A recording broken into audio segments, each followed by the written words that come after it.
Hello friends, आज हम explain करने वाले हैं एक नया चाइनीज ड्रामा जिसका नाम है since I met you. Episode की शुरुआत में हम जियांग को देखते हैं जो इस ड्रामा की फीमेल लीड है और आज उसकी ग्रेजुएशन कंप्लीट हो चुकी है। उसको अपने क्लास प्रेसिडेंट पर क्रश होता है। वो बहुत हिम्मत करके उसे अपना लव कन्फेस करने के लिए जाती है, लेकिन तभी उस लड़के के पास एक लड़की आकर उससे बात करने लगती है, जिसको देखकर वो रुक जाती है। तभी उसके पास उसकी एक फ्रेंड अपने बॉयफ्रेंड के साथ आती है। वो लोग उसे बताते हैं कि वो लड़की क्लास प्रेसिडेंट के साथ पढ़ाई करने के लिए विदेश जाने वाली है और कहते हैं कि उनकी जोड़ी कितनी अच्छी है। ये सुनकर जियांग को काफी बुरा लगता है। फिर उसकी फ्रेंड उसे एक फ्लावर देती है और कहती है कि आई विश तुम्हें जल्दी तुम्हारा लव मिल जाए। इसके बाद वो दोनों वहाँ से चले जाते हैं और जियांग काफी ज्यादा ड्रिंक कर लेती है। अगले सीन में हम चैंग मू को देखते हैं जो इस ड्रामा का मेल लीड है और वो एक समुद्र के किनारे खड़ा होता है। तभी वहाँ जियांग आ जाती है जो काफी नशे में होती है और उसको लगता है कि वो उसका क्लास प्रेसिडेंट है। वो उसके पास आकर उसे प्रपोज कर देती है। चैंग मू उससे कहता है कि आप शायद किसी और को प्रपोज करना चाहती हैं। जियांग उसका हाथ पकड़कर कहती है कि मैं तुम्हें लाइक करती हूँ। तभी वो नीचे गिरने वाली होती है पर चैंग मू उसे नीचे गिरने से बचा लेता है। इसके बाद जियांग उसे नशे में किस कर देती है। इसके बाद एक साल बाद का सीन दिखाया जाता है जहाँ जियांग अब एक फूड ब्लॉगर बन चुकी है और पॉपुलर डिजर्ट्स के बारे में ब्लॉग्स बनाती है। तभी वो एक पेपर में चैंग मू का नाम देखती है जो अब एक डिजर्ट स्टोर का मैनेजर बन चुका है और उसने मिस मून नाम की एक पॉपुलर डिश बनाई है जिसकी वजह से उसका रेस्टोरेंट पूरी सिटी में सबसे ज्यादा फेमस हो चुका है।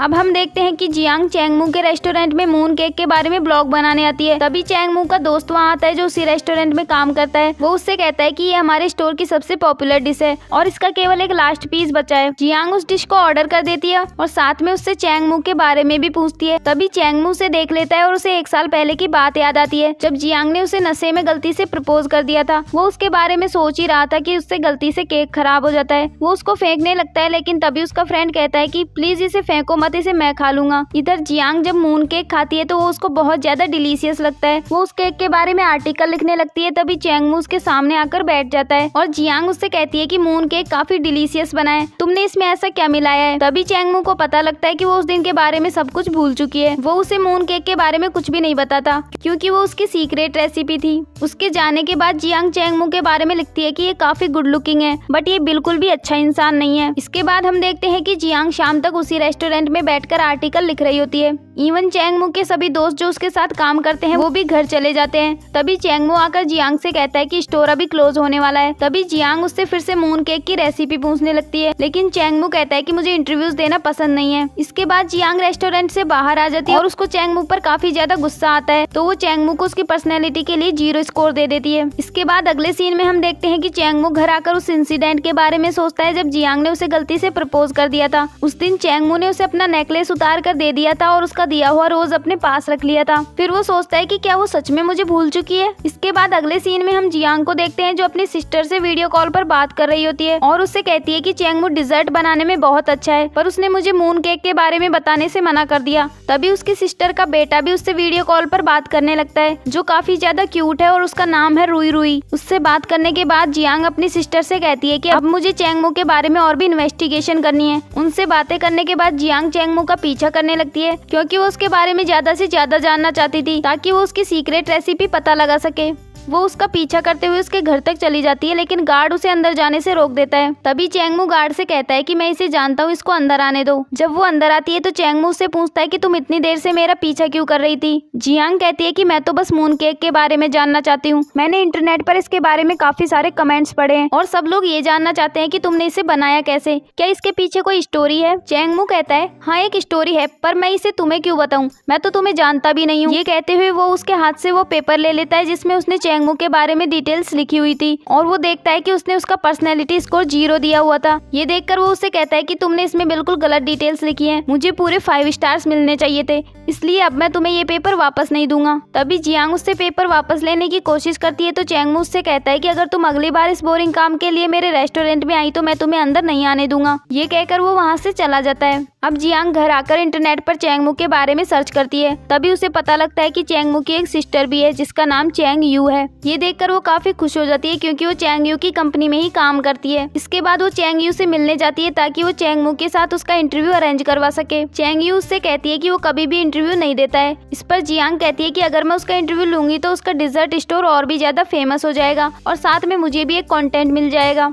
फिर चैंग यू इंटरव्यू अरेंज करवाने के लिए मान जाती है और साथ में उससे कहती है कि तुम चैंगमू से थोड़ा दूर ही रहना, वरना तुम्हें बाद में प्रॉब्लम हो सकती है। जियांग को समझ नहीं आता कि वो ऐसा क्यों कह रही है, पर फिर भी हाँ कह के वहाँ से चली जाती है। अगले सीन में हम चैंगमू के दोस्त को मॉडलिंग करते हुए देखते हैं, जो उसके रेस्टोरेंट में काम करने के साथ साथ मॉडलिंग भी करता था। फिर वो चैंगमू के पास जाता है और उससे कहता है कि अगर तुम अपनी फेस की थोड़ी सी भी केयर करो तो बहुत सारी लड़कियों को तुम पर क्रश होगा, और अगर तुम रिलेशनशिप में आ जाओ तो तुम्हारी सिस्टर की सारी टेंशन खत्म हो जाएगी और फिर मेरे लिए उसको इम्प्रेस करना आसान हो जाएगा। इस पर चैंगमू कहता है कि वो तुम्हें लाइक नहीं करती तो तुम उसके बारे में सपने देखना छोड़ दो। ये कहकर वो वहाँ से जाने लगता है तो उसका फ्रेंड उससे कहता है कि अपनी सिस्टर से मेरे बारे में बात करना मत भूलना। इस पर चैंगमू से चिढ़ाने लगता है और फिर वहाँ से चला जाता है। इसके बाद अगले सीन में हम देखते हैं कि चैंगमू अपने फ्रेंड्स के साथ अपने रेस्टोरेंट में काम कर रहा है और साथ में उसके फ्रेंड्स काफी मस्ती कर रहे होते हैं। तभी वहाँ जियांग आ जाती है। वो चैंगमू को बात करने के लिए बुलाती है और कहती है कि मैं तुम्हारी सिस्टर चैंगयू की कंपनी के अंडर में फूड ब्लॉगिंग करती हूँ, तो अब तो मैं तुम्हारा इंटरव्यू ले ही सकती हूँ। फिर चैंगमू अपने फ्रेंड्स को वहाँ से भगा देता है और जियांग से क्वेश्चंस पूछने के लिए कहता है। जियांग उससे पूछती है कि क्या कोई ऐसी स्टोरी है जिससे इंस्पायर होकर तुमने डिजर्ट बनाना शुरू किया हो। चैंगमू कहता है कि नहीं, ऐसी कोई स्टोरी नहीं है। इसके बाद वो उससे और भी काफी सारे क्वेश्चंस पूछती है। फिर वो उससे कहती है कि ये इंटरव्यू तुम्हारे डिजर्ट के लिए काफी अच्छा होने वाला है,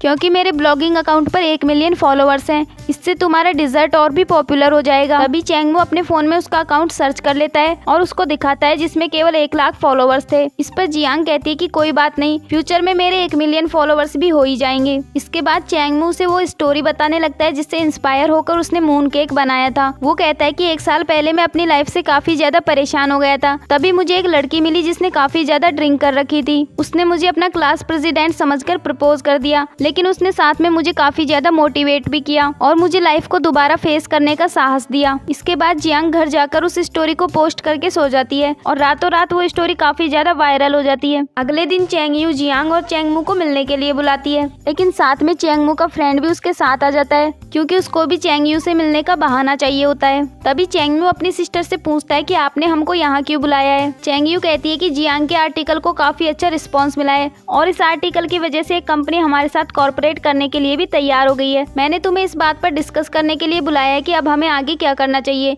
जियांग कहती है कि मेरे फॉलोअर्स इस स्टोरी को और भी ज्यादा डीपली जानना चाहते हैं। अगर हम उस जगह पर जाए जहां उस लड़की ने अपना लव कन्फेस किया था तो हम इसको और भी ज्यादा इंटरेस्टिंग बना सकते हैं। चैंगमू जियांग को उस विलेज का नाम बता देता है जहां वो उस लड़की से मिला था। जियांग कहती है कि इस विलेज के बारे में तो मैं पहले से ही जानती हूँ, हम एक बार कॉलेज ट्रिप पर वहाँ गए थे। इसके बाद अगले सीन में हम देखते हैं कि जियांग और चैंगमू उस विलेज में चले जाते हैं। जियांग एक गेस्ट हाउस में जाकर अपने लिए रूम बुक करवाने लगती है, लेकिन वहाँ की मैनेजर कहती है कि यहाँ सभी रूम्स पहले से ही बुक है। तभी वहाँ चैंगमू भी आ जाता है और उससे कहता है कि क्या तुम में इतना सा भी कॉमन सेंस नहीं है कि तुम पहले से ही अपना रूम बुक करवा लो। फिर वो मैनेजर से कहता है कि आप मेरा रूम इस लड़की को दे दीजिए। ये कहकर वो वहाँ से जाने लगता है, लेकिन तभी जियांग के बैग का एक व्हील टूट जाता है और चैंगमू उसके बैग को ले जाकर उसके रूम में रख देता है। तभी जियांग उससे पूछती है कि तुम आज रात कहाँ रुकने वाले हो। चैंगमू कहता है कि मैं कोई दूसरी होटल ढूंढ लूंगा। फिर वो उसका फोन मांगता है, उसमें अपने नंबर सेव कर देता है और कहता है कि अगर तुम्हें किसी चीज की जरूरत हो तो तुम मुझे कांटेक्ट कर लेना। तभी वो जियांग को देखता है तो अपनी नजर उससे हटा ही नहीं पाता और उसको वो दिन याद आता है जब वो उससे पहली बार मिला था।